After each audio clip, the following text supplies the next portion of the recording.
Hello guys and welcome back to the channel. In this video, I'm going to show you how you can transfer money from Cash App to Onepay. So let's get started. Before we begin, it's important to understand that Cash App doesn't currently include a direct transfer feature for Onepay wallets.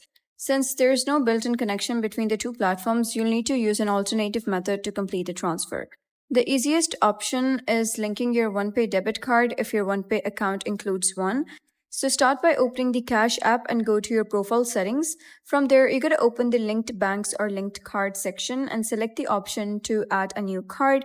Enter your Onepay debit card information carefully to connect it to your Cash app account. Once the card is linked successfully, go back to Cash App home screen and tap on your balance. Select Cash Out, type the amount you want to send, and choose your connected Onepay card as the destination. You'll usually see two transfer options, instant transfer or standard transfer.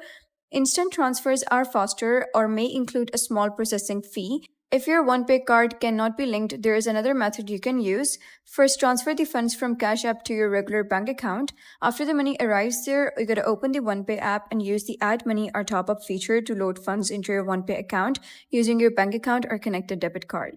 After sending the money, you gotta open the Onepay application and verify that the balance has updated. So that's it for today's video. If you found this video helpful, please consider subscribing and leaving a like. It really helps me out, and I'll see you next time.